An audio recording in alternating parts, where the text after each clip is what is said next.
Selamat datang di channel saya, Pak Dr. Samsul, gudangnya informasi.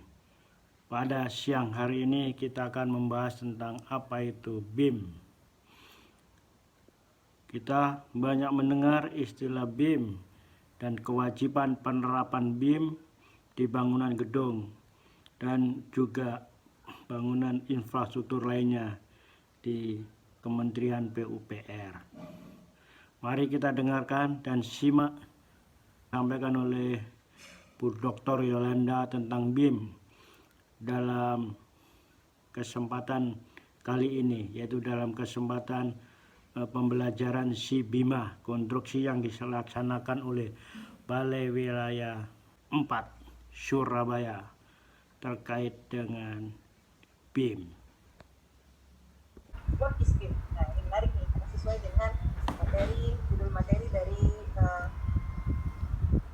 sesi saya yang di sesi dari Direktorat Kelembagaan yang diharapkan untuk dibawakan ya, yaitu penerapan Building Information Modeling. Nah, kalau what is BIM? Nah, mungkin ada yang bertanya, apakah BIM ini adalah sebuah software? Ya? Jadi BIM ini ternyata bukan hanya sekedar software, Bu, karena di dalam BIM ini ternyata dia mensyaratkan dua hal, yaitu proses dan juga tentang teknologi modeling. Jadi kalau ditanya BIM itu apa? BIM itu sebenarnya adalah dia teknologi modeling ya Bapak Ibu ya, atau teknologi pemodelan bangunan. Jadi BIM itu adalah teknologi pemodelan bangunan. Nah, di dalam BIM ini apa aja yang ada di dalamnya? Jadi BIM adalah satu representasi digital dari karakteristik fisik dan karakteristik fungsional suatu bangunan atau objek BIM. Dan juga di dalam BIM ini dia full of information. Dimaksud dengan full of information di sini apa ya Bu? Di sini dimaksud bahwa karena BIM ini adalah platformnya life cycle platform ya, bahwa maksudnya BIM ini penuh dengan informasi tentang satu bangunan ya, satu bangunan atau pekerjaan konstruksi ya, mulai dari tahap perencanaan sampai dengan tahap bongkar kembali. Jadi dia full of information. Jadi semua informasi tentang satu bangunan gedung itu ada di dalam model BIM ini. Jadi BIM ini bukan hanya sekedar software ya, tapi dia adalah tadi sudah saya sampaikan bahwa dia adalah teknologi pemodelan bangunan. Kemudian di dalam BIM ini juga dia merepresentasikan, ini yang paling penting, dia merepresentasikan secara digital karakteristik fisik dan karakteristik fungsional suatu bangunan. Jadi kita tidak perlu lagi, jadi BIM cocok dengan 4.0 sekarang ya, menjadikan Internet of Things atau teknologi sebagai hal yang perlu kita ketahui ya. Nah, dengan BIM misalnya ya, kita ingin melihat satu bangunan gedung atau perencanaan pembangunan di Papua misalnya gitu ya, kita tidak perlu harus ke Papua langsung, tapi bisa dengan hanya membuka satu model BIM, kita bisa lihat semua karakteristik fisiknya mulai dari perencanaannya sampai dengan progres pembangunannya sekarang. Jadi di dalam BIM itu ada informasi masa lalu, saat ini, dan juga yang akan datang. Jadi dia sangat penuh dengan informasi. Nah, kemudian di dalam BIM ini juga database-nya itu atau database informasinya itu dalam 3D model. Jadi data terkelola dalam BIM database. Lalu kemudian juga bahwa BIM ini digunakan untuk visualisasi setiap tahapan proyek. Jadi kalau misalnya ternyata nih proyek itu sudah sampai selesai terbangun, bahkan sekarang sudah dalam tahap operasional, apakah kita masih bisa melihat data tentang bangunan ini atau pekerjaan konstruksi ini di tahap rencananya kemarin atau di tahap reconstruction-nya ya, atau tahap pembangunannya gitu ya, masa sebelum selesai ya, atau masih dalam tahap konstruksi, bisa. Jadi sekali lagi BIM itu karena dia adalah life cycle platform, sehingga dia bisa mengakselerasikan semua proses-proses di dalam pelaksanaan pekerjaan konstruksi, baik dalam tahap perencanaan ya kan, sampai dengan tadi bongkar kembali ya. Jadi sangat banyak manfaatnya, bisa dijadikan sebagai aset manajemen, lalu kemudian juga bisa dijadikan alat untuk pengawasan ya, kontrol terhadap pelaksanaan pekerjaan. Karena kalau kita bicara masa lalu, kita melakukan pembangunan itu melalui menyusun gambar secara tradisional ya, itu melalui kertas ya kan. Di situ kan berarti kan ada, kalau kita bicara pelaksanaan pembangunan infrastruktur kan atau pekerjaan konstruksi kan bukan hanya melibatkan satu orang saja. Ya kan, bukan hanya melibatkan dalam hal ini misalnya pengguna jasa, tapi juga melibatkan penyedia jasa. Jadi ternyata pada masa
sangat mendukung satu sumber data. Oke Bapak Ibu, jadi sangat menarik nih menggunakan BIM. Nah, kalau begitu BIM ini berarti bukan hanya kita bicara tentang teknologi ya Bapak Ibu ya, tapi juga kita bicara bahwa ini yang dibutuhkan adalah perubahan budaya. Tadi tradisional menjadi sekarang digital ya. Karena sekali lagi dengan industri 4.0 berarti mau tidak mau kita harus melek teknologi ya, melek teknologi. Nah, jadi BIM secara keseluruhan adalah merupakan metode, jadi dia bukan hanya software. Kalau tadi di awal saya nyatakan bahwa sekali lagi ya, BIM ini adalah teknologi pemodelan bangunan dalam hal ini untuk melaksanakan pekerjaan konstruksi salah satunya ya Bapak Ibu ya. Jadi dia bukan hanya software, tapi dia lebih ke teknologi pemodelan. Jadi objek dari BIM itu sendiri adalah si model BIM itu sendiri. Ya next. Nah, di dalam BIM kalau tadi saya sampaikan bahwa BIM ini adalah life cycle platform atau tadi ya BIM information juga di dalam yang bisa tadi mengakselerasikan semua proses mulai tahap perencanaan, lalu kemudian tahap pengadaan, tahap konstruksi, lalu kemudian juga tahap operasi, bahkan sampai bahkan sampai ke bongkar kembali. Nah, kenapa bisa begitu? Karena ternyata di dalam satu model BIM itu ada dimensi BIM. Nah, dalam dimensi BIM itu ada informasi-informasi yang disediakan sesuai dengan di sini dimensinya. Nah, contoh misalnya untuk dimensi 3D, ya kan? Di situ dia memberikan informasi, sekali lagi ya, karena di dalam BIM itu full of information. Nah, di dalam yang tadi ya dimensi 3D itu dia memberikan informasi terkait struktur ya. Jadi di sini untuk menstrukturkan satu bangunan. Contoh misalnya di sini untuk mendetailkan struktur dari satu bangunan, kita ingin seperti apa ya struktur bangunan tersebut ya. Jadi di sini data dan informasinya ada di dimensi yang 3D. Lalu kemudian untuk dimensi 4D atau 4D di sini adalah dia lebih memberikan informasi terkait perencanaan. Jadi di sini untuk memastikan bahwa pelaksanaan pekerjaan produksi itu just in time atau sesuai dengan waktu yang sudah direncanakan ya. Jadi ini untuk jadwal untuk just in time. Kalau tadi 3D struktur baru just in time, ya di sini lebih banyak informasi tentang biayanya ya. Jadi di sini lebih ke value engineering-nya nih, segala macam tentang perencanaan dari pembiayaan itu ada di 5D.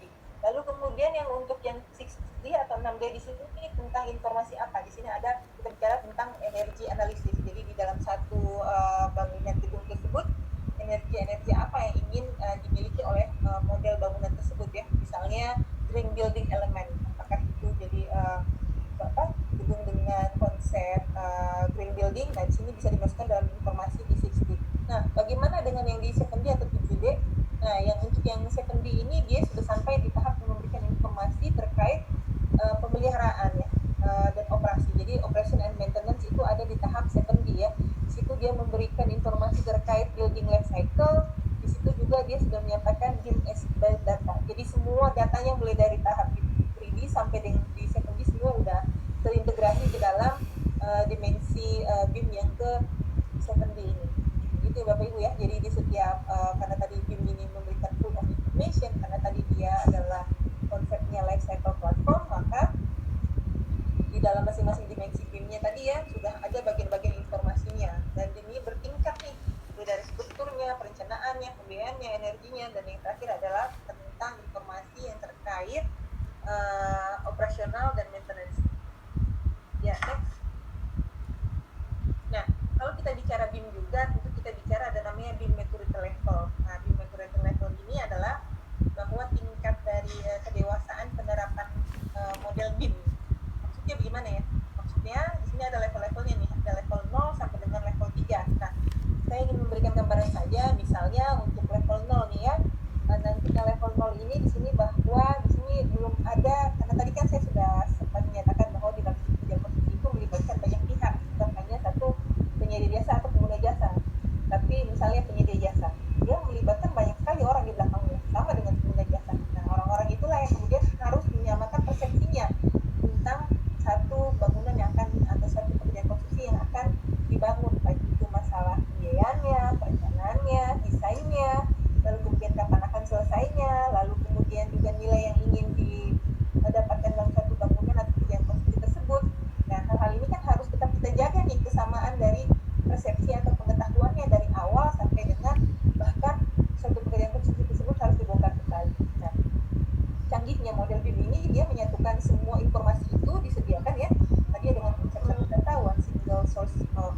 information ya kan, dan bisa dilihat nih mulai dari yang data lalu sekarang sampai ke depan. Jadi tidak ada satu orang yang mengetahui satu data tentang pekerjaan konstruksi ini melebihi dari pihak yang lain, sama gitu, karena semua informasi ini disediakan dalam satu BIM model. Nah, kalau kita bicara maturity levelnya ini bahwa kita bicara tentang maturity atau kedewasaan dari tingkat penerapan dari si BIM model tersebut.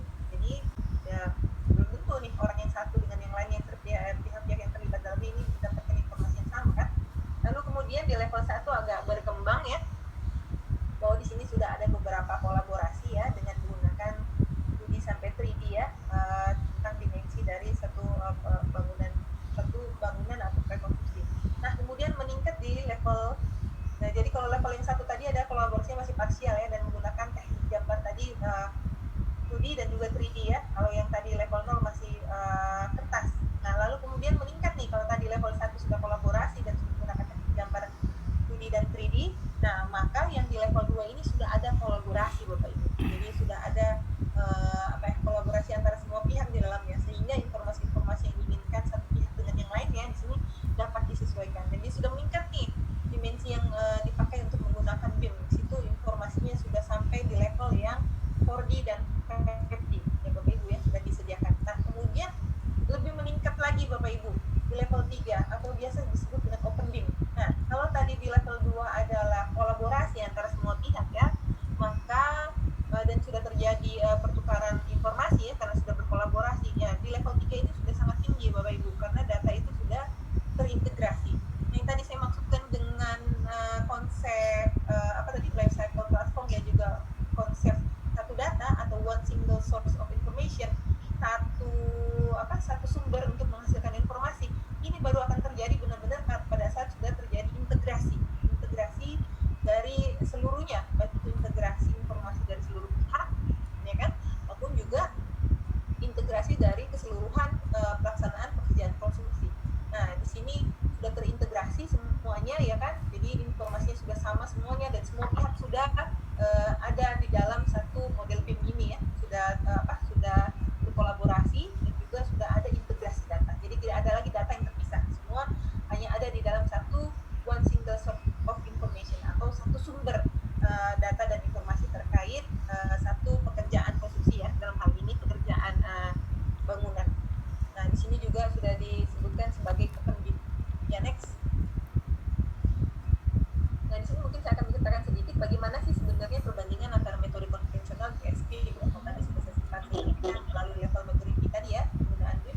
Nah, kalau di sini kita lihat metode konvensionalnya, misalnya di sini menggunakan AutoCAD ya atau 2D di sini ya. Di sini masih banyak ketidaksesuaian ya Bapak Ibu. Sekali lagi karena di dalam satu pekerjaan konstruksi itu kan tidak hanya melibatkan satu disiplin ilmu, tidak hanya disiplin ilmu tentang insinyur atau arsitek saja, tapi multidisiplin ya kan, baik itu ada insinyur maupun juga arsitek ya Bapak Ibu. Nah, kalau misalnya menggunakan yang tradisional atau konvensional, di sini banyak ketidaksesuaian antar disiplin ya kan.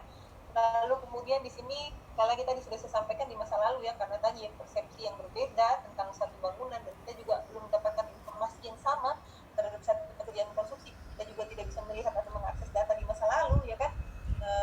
Lalu kemudian juga itu menimbulkan pekerjaan-pekerjaan yang berulang ya, karena misalnya tadi ya persepsi yang berbeda antara pengguna jasa dan pengguna jasa. Nah, ini juga mengakibatkan kan permasalahan dalam pelaksanaan pekerjaan konstruksi ya, sehingga bisa saja mengakibatkan pekerjaan tersebut diulang kembali atau rework ya kan.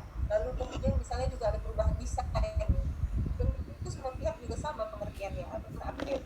Nah, lalu kemudian di sini juga software pemodelannya, di sini kalau yang untuk konvensional untuk 3D ya itu akan masih berbeda-beda dan tidak dapat dilakukan integrasi. Sekali lagi ya, teknologinya BIM karena dia sudah melakukan integrasi data ya, jadi semua informasi itu sama karena hanya kemudian ada perubahan desain, maka harus dilakukan rework atau dilakukan ya, next. Lalu kemudian mode konvensional juga di sini dengan BIM. Kalau tadi kita sudah sampaikan tentang metode konvensionalnya, makanya sekarang ini adalah metode BIM. Nah, di dalam BIM ini tadi ya, dia sudah melibatkan semua tahapan pelaksanaan konstruksi atau life cycle-nya itu ya, dari perencanaan sampai dengan tahap kembali. Dan di dalamnya itu ada flow of information, baik dari tahap perencanaan yaitu flow of information automation juga terhadap tahap perencanaan, lalu kemudian juga tahap konstruksi, lalu kemudian operasional sampai bongkar kembali. Nah, kalau di dalam BIM ini ya kita lihat ya kelebihannya dibandingkan dengan konvensional adalah dia mendukung integrasi ya, integrasi, dan dia juga mendukung superimpose desain antar disiplin dengan basis 3D ya, yang mengandung informasi sesuai dengan desain, lalu kemudian memungkinkan melakukan deteksi bentrokan pada desain antar disiplin. Karena dia itu ya sekali lagi ya, karena dia kan adalah teknologi ya Bapak Ibu ya. Kalau kita bicara nih satu orang, lalu kemudian apakah satu orang itu bisa mengetahui semua pengetahuan yang dimiliki contoh saja di dalam satu kelas? Tidak mungkin, karena manusia itu memiliki namanya rasional. Tapi kalau kita bicara teknologi kan semua informasi bisa tinggal kita masukin aja ke dalam ya kan, dan dia akan otomatis. Nah, jadi itulah kelebihannya teknologi atau mesinnya dibandingkan dengan manusia tadi ya. Kalau manusia ada keterbatasan untuk menampung informasi, ya kan, sehingga tidak ada atau tidak mungkin satu manusia itu memiliki pengetahuan lebih banyak dibanding misalnya 10 orang yang lain atau dalam satu kelas. Tidak, karena setiap orang pasti memiliki pengetahuan yang tidak dimiliki orang lain. Jadi semua manusia ada kelebihan dan kekurangannya. Nah, tapi kalau yang mesin ini bisa saja nih kita mau bikin perfect bagaimanapun tergantung kita memberikan dia informasi apa saja yang harus ada di dalam satu teknologi ini. Nah, contoh ya tadi ya, ternyata untuk reward dia dapat mengurangi reward Bapak Ibu, karena tadi ya dia langsung bisa melakukan deteksi nih jika ada bentrokan desain antar disiplin. Lalu kemudian juga kelebihannya lagi, kalau tadi itu tahap perencanaan ya, dia bisa melakukan deteksi dini untuk bentrokan pada desain antar disiplin. Maka untuk tahap manajemen waktu, biaya dan tenaganya di sini bisa membuat RAB dan network planningnya berdasarkan tadi ya yang ada di dimensinya yang tadi di 5D itu, engineeringnya ada di tahap yang 5D tadi. Lalu kemudian di sini dapat melakukan desain otomatis ketika ada perubahan pada desain. Ini misalnya kalau kita gunakan teknologi game otomatis. Lalu kemudian analisis dan SQL. Nah, di sini data BIM juga bisa menganalisis nih, misalnya terkait yang di dimensi yang ke-60 ya, tentang energi yang diinginkan dari satu gedung. Lalu kemudian di sini juga dapat membuat satu perencanaan untuk keberlanjutan bangunan. Dan juga di sini dapat BIM dapat menjadi sebagai dasar operasional dan maintenance satu pekerjaan konstruksi atau satu bangunan gedung yang sudah dihasilkan. Next.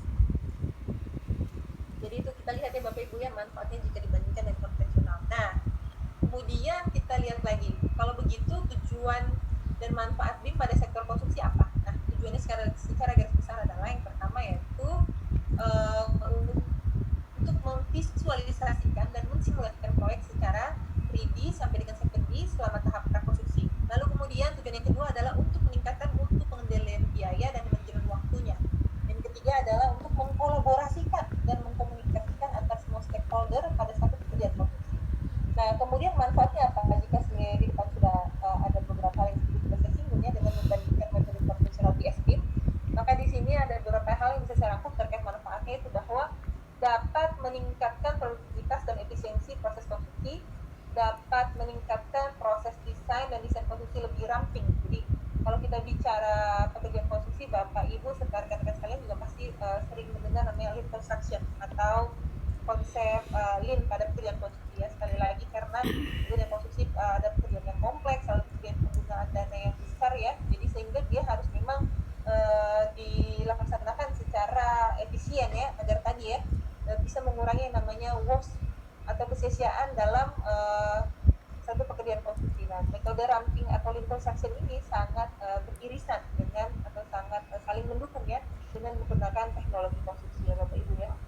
Nah, kemudian kita lihat lagi bahwa di dalam satu model BIM ini dia dapat menghindari kesalahan ya, mulai dari tahap perencanaan hingga tahap pelaksanaan serta memitigasi resiko. Mikronin dia karena ada memitigasi resiko.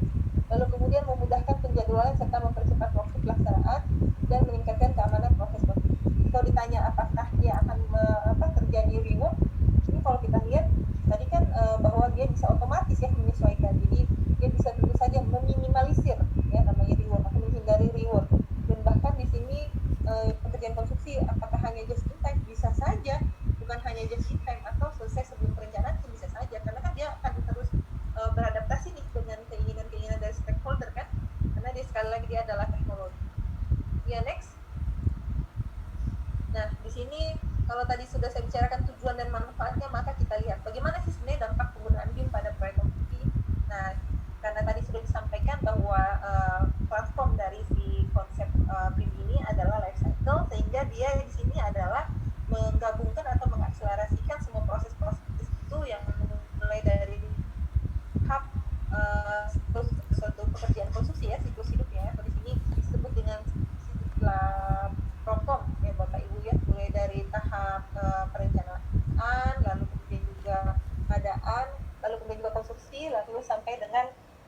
tadi ya, operasional.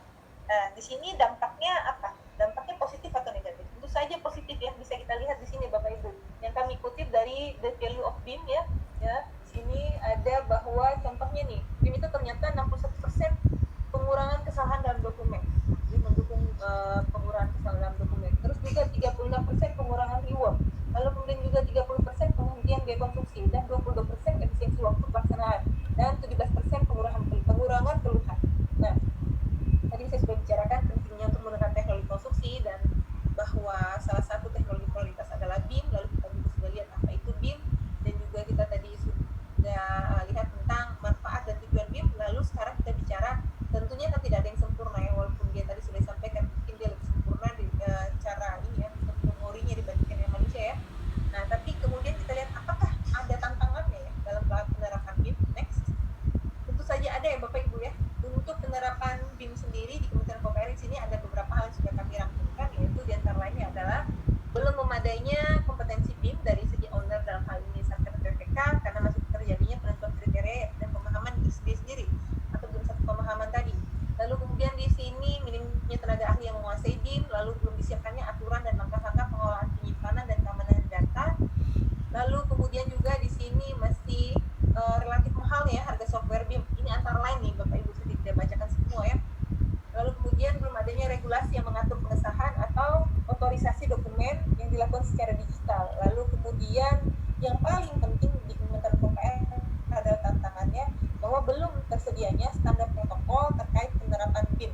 Ya, next. Nah, menjawab ini kemudian Kementerian KPR juga sekarang sudah melakukan terobosan ya dengan melalui Direktorat Jenderal Bina Khusus ya, dengan menyusun saat ini tahun ini ya disusun konsep standar protokol penerapan BIM ya. Coba kita lihat Bapak Ibu, next. Jadi kenapa tiba-tiba Kementerian KPR menyatakan bahwa ternyata yang paling penting standar protokol yang harus dibuat, karena di sini bahwa Kementerian KPR dulu sudah pernah melakukan kerjasama dengan CDPB UK ya tentang penerapan BIM. Kemudian dilakukan analisa nih dengan dilakukan pemetaan ya dokumen-dokumen yang sudah diterbitkan di Kementerian KPR. Nah, ternyata dari semua dokumen itu yang belum dimiliki oleh Kementerian KPR adalah dokumen yang menyangkut tentang standar protokol secara umum untuk penerapan BIM di Kementerian KPR ya. Jadi standar protokol secara umum. Kalau yang tadi Bapak Ibu boleh lihat bahwa ada salah satu tadi regulasi yang sudah dibuat di regulasi Kementerian KPR tentang bangunan gedung negara, itu kan berarti terlalu spesifik ya untuk bangunan gedung. Nah, sekarang dibutuhkan ternyata adalah satu standar protokol yang secara umum. Nah, itulah yang sedang disebut sekarang. Next. Nah, Bapak Ibu, di sini disebutkan juga bahwa urgensi penyusunan standar protokol itu tadi untuk sebenarnya menjawab tantangan dari penerapan BIM di Kementerian KPR ya. Jadi sekali lagi, secara umum penyusunan standar protokol ini dilakukan sebagai upaya menstandarisasikan proses bisnisnya, lalu kemudian kinerjanya serta persyaratan keluaran informasi yang diinginkan dari suatu model BIM. Dan yang paling penting sebenarnya adalah bahwa standar protokol ini nanti diharapkan dapat menyamakan persepsi ya antara semua pihak, baik itu pengguna jasa maupun penyedia jasa dalam menerapkan BIM di lingkungan Kementerian KPR. Garis besar bahwa role lingkupnya di situ menjelaskan tentang organisasi pelaksanaan penerapan BIM di Kementerian KPR, yaitu Direktorat Jenderal Teknis yang ada di Kementerian KPR. Lalu kemudian di situ ada menyatakan tentang keamanan data dan jenis infrastruktur yang menggunakan BIM. Ada infrastruktur jalan jembatan, infrastruktur sumber daya air, infrastruktur bangunan gedung, dan juga di sini ada bangunan utilitas di bawah tanah. Dan di sini yang paling penting bahwa penerapan BIM ini ada prinsip-prinsipnya. Di sini ada 10 prinsip yang sudah dirangkum di dalam protokol tersebut yang akan saya jelaskan di slide berikutnya. Next. Itulah tadi apa yang disampaikan oleh Bu Dr. Yolanda dari Direktorat Kelembagaan tentang BIM. BIM ini juga sudah menjadi kewajiban yang harus atau kompetensi yang harus dimiliki oleh seseorang mahasiswa ketika mau magang, atau menjadi kewajiban seorang mahasiswa yang ingin magang sudah dipastikan memperoleh pelatihan tentang BIM dan juga pelatihan lainnya seperti SIBIMA konstruksi. Jadi mari kita pahami tentang BIM, perdalam tentang BIM untuk melaksanakan pekerjaan konstruksi saat ini diperlukan teknologi ya yang sesuai dengan 4.0. Sukses jasa konstruksi.